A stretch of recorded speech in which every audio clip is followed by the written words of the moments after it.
शिक्के 7-12 बापाच्या बघतोय. म्हणजे माझा बाप गुलाम आहे सरकारी दावणीला. आणि सरकारचं भ्या आम्हाला सांगते, मी प्रत्येक वेळी तेच सांगतोय, सरकारचं भ्या धावतात ती जनतेला धावतात. ह्या सरकार काय आभाळातनी पडलंय का? या जनतेने ते सरकारला जन्माला घातलंय ना. मग जनतेची सेवा करायसाठी सरकार असताना ही सरकार जनतेला फसवायचं काम का करते? बरं, सरकार बी फसवतंय. सरकार मी म्हणतो ही 5-5 वर्षाचं सेवक म्हणून नाव गाजावतात. तुम्ही काय नक्की सेवा करताय? काय तुमच्या सेवेतलं दिसत नाही फलित? आमचा कांदा रुपयाने जातो, मी तुमची सेवा लय मोठी दिसते आम्हाला. त्या कांद्याचं जर गणित काढलं तर रडा येतं आम्हाला. कांदा लावताना असं वाटतं की मला ह्या कांद्याचं 1,00,000-2 लाख रुपये होते, आणि मी माझ्या बायका पोराला कपडे घेईल, चपल्या घेईल, शाळेची पुस्तकं घेईल. जेव्हा तो कांदा बाजारात नेतो ना, तेव्हा माझ्या बारक्या पोराला चेडी घ्यापुरतं बी पैसे त्या कांद्यात येत नाहीत.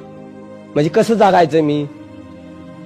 काय सांगायचं? आम्ही आता सहनशीलता पाळतोय, लोकशाहीत जगतोय. बाबासाहेब आंबेडकरांनी घटना लिहिली, त्या घटनेने जगायचं बघतोय. आम्हाला त्या घटनेने जगायचं